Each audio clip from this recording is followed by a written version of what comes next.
Save किया था ना? मैं सिर्फ इसलिए गया था क्योंकि उसने मुझे कॉल किया, that's it. But listen तो. Save it for someone else. जिंदगी में सेव करना जरूरी है, मगर जब बात पैसों की हो, सिर्फ सेविंग्स से काम नहीं चलेगा। इक्विटी म्यूचुअल फंड्स में इन्वेस्ट कीजिए और अपने सेविंग्स को आगे बढ़ने का मौका दीजिए। Mutual fund investments are subject to market risks. Read all scheme-related documents carefully. So first of all, Rafale, happy day. There was a big celebration at Ambala Air Base. The first 5 aircraft which have been there for a couple of weeks were now formally inducted, and basically they've now become fully operational. As we also know from Snehesh Alex Phillips' report on ThePrint.in, the next lot of 4 will join in these 5 next month. That is October. So by October end, India should have 9 operational here, another 4 or 5 or maybe 6 being used to train pilots in France. Then generally every month a new plane will be inducted. So you can presume that by June or so the first squadron will be fully operational, and maybe a couple more of the next one will then be available in France for training more pilots. So that is a step forward. Now you might ask me, what is left to say about Rafale by now? After all, the whole world, much bigger experts, Air Force veterans, fighter pilot veterans have all spoken about it since the morning. Defense Minister of India has spoken, his counterpart from France has spoken, all that has happened. But for a moment, just for a moment, take a few seconds break. So if you play the ANI clip on the formal induction of the Rafale, while 2 fire brigades are giving ceremonial shower to the plane coming in, which is the usual tradition.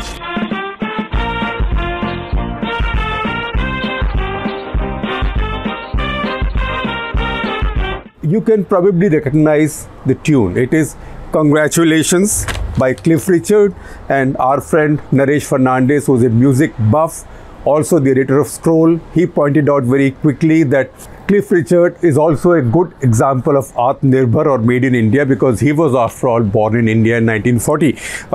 Although he wasn't born as Cliff Richard, he was born as Harry Roger Webb. So this is congratulations and celebrations when I tell everyone that you're in love with me. You remember that one? So happy occasion. It's not a wedding, or it's not one side proposing to the other or one person proposing to the other, but happy music. So this is a happy thing that India has inducted the first major international aviation machine after more than 20 years. I know that we have a squadron of Tejas which is more or less operational, but it's still going through its paces, but that is a domestically homemade aircraft. So the first major international aviation system added since the Sukhoi 30s 20 plus years ago. So it's a matter for celebration.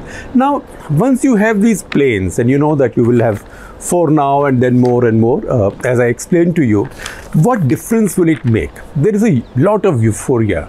The term game changer is being used quite freely and quite loosely. It is not wrong, because at this point in the subcontinent, this is the cutting edge. So while this will take time for this squadron to become fully operational, also it will be too few aircraft even when they come into their full lot of 2 squadrons, but still this will be the best plane with the best missiles and the best electronics in the subcontinent. Remember, I am saying the subcontinent.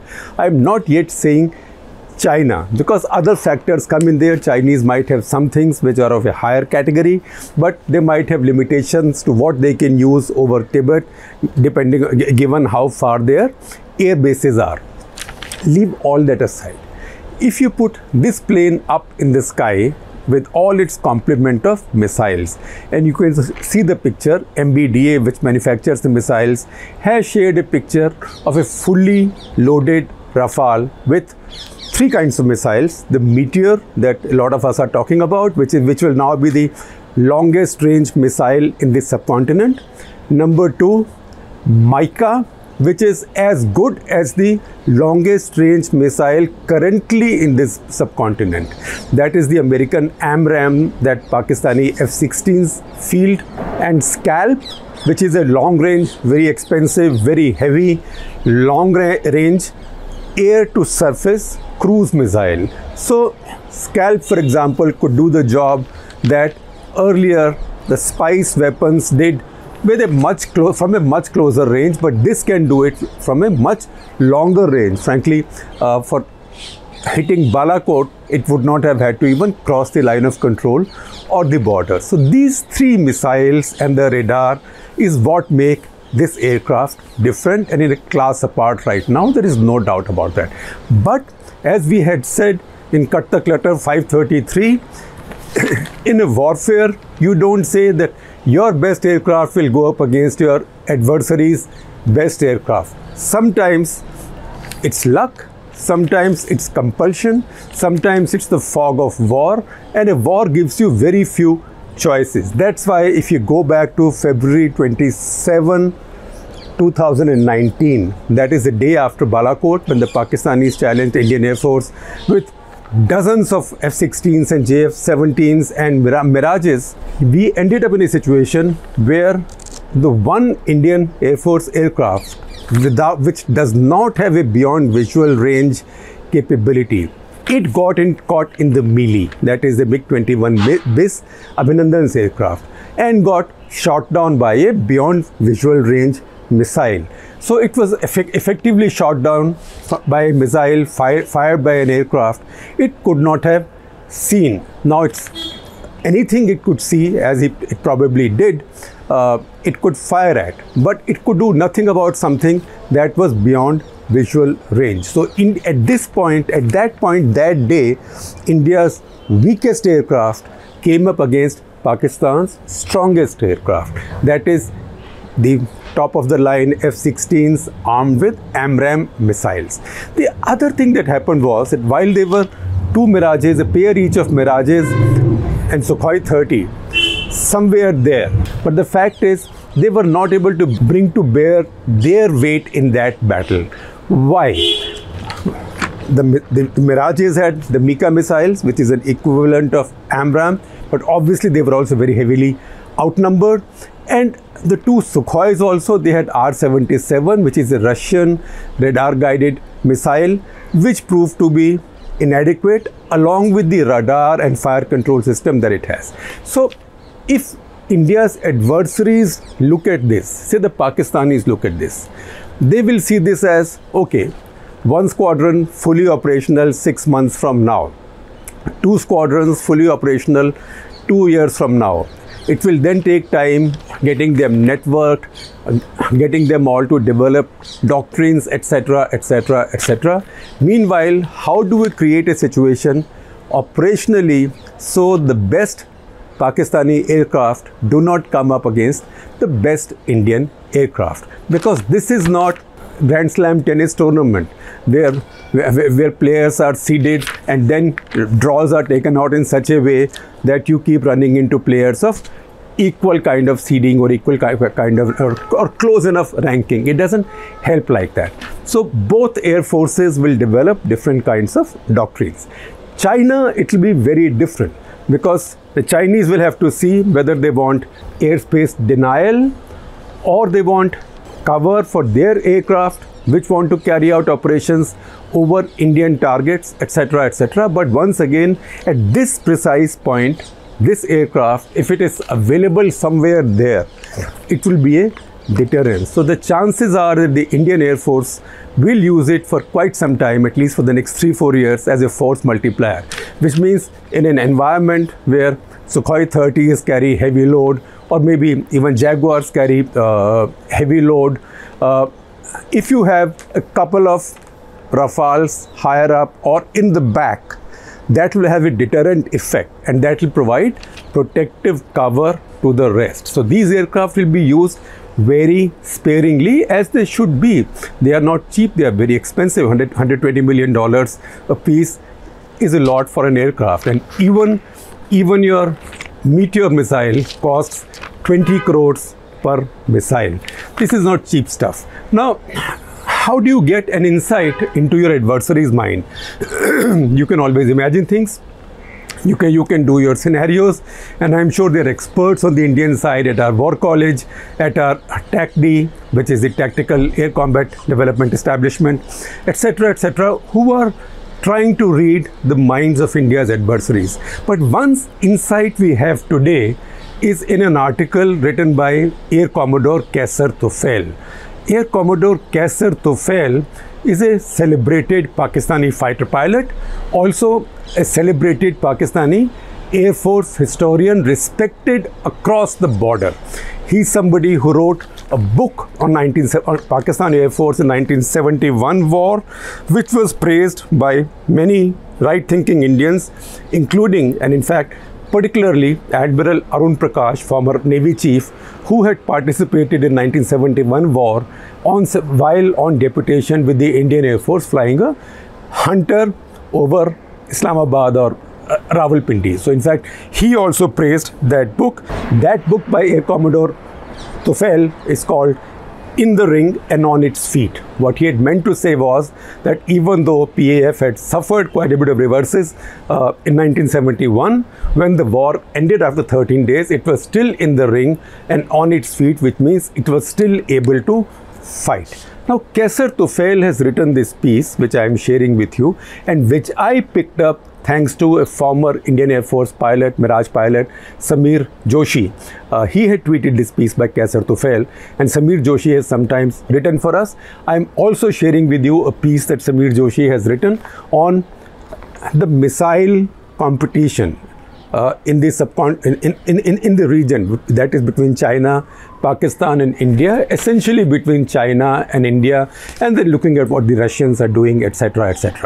So you read all that, and you then go over Shekhar Gupta's article. So Shekhar Gupta then says that, look, it's not as if IAF has now discovered that there were inadequacies with MiG-29s and Sukhoi 30s. It is because they knew the inadequacies of these aircraft in a beyond visual range environment that since 2012 they've been searching for a Rafale kind of aircraft.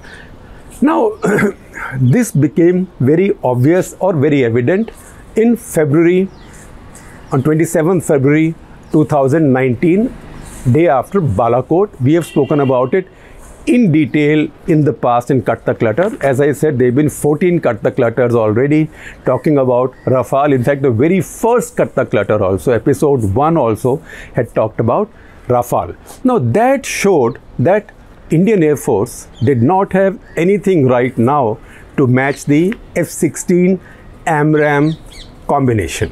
Now, Shekhar Gupta says that as far as dogfighting is concerned, as far as within visual range fighting is concerned, these Indian aircraft are as good as any, in fact, better than any. And he does quote the examples of exercises that the Indian Air Force has had with its MiG-29s and Sukhoi 30s, with Royal Air Force Typhoons, and also with US Air Force F-15s and F-16s. So there, within visual range battle, these aircraft have been every bit as good, these aircraft and pilots, in fact, better than them. So he acknowledges that.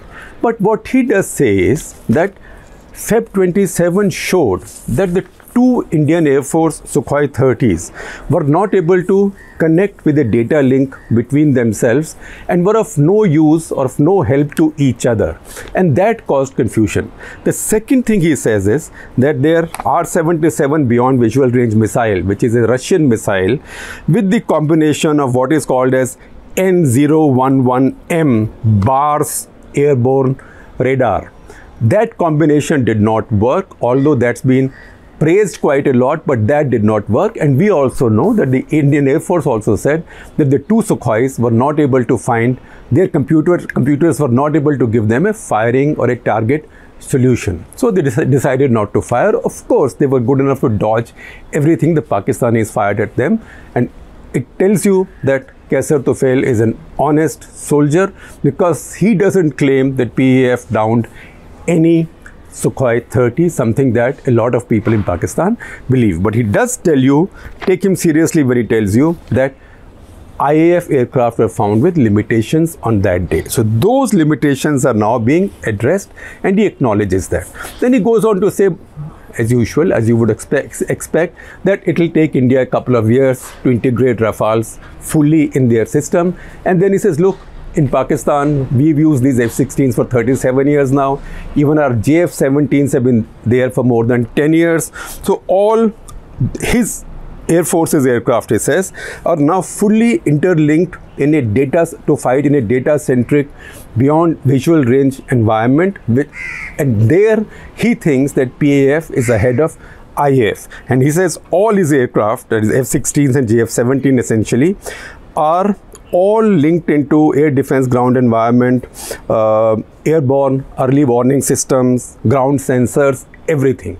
And that is a work in progress for India, particularly because India has such a multiplicity of various kinds of aircraft. And then he goes on to say that, look, don't also think, and the Prime Minister of India should know, that Meteor may give you superiority for some time, but Pakistan Air Force will soon be able to integrate with its JF-17s the Chinese made PL-15 Thunderbolt, I think it's called, PL-15 beyond visual range missile, which claims to have a much longer range than even the Meteor. But nothing remains stationary. By the time that becomes a reality, I'm sure once you have the platform, a platform like Rafale, something else will come up by that time. It's not as if the Chinese will produce the world's longest range and the most accurate air-to-air missile, while the Americans and the Russians and the French and the others will be chilling. That will not happen. So that is the larger picture that we must keep in mind, and that's also a way of understanding the adversary's response to this.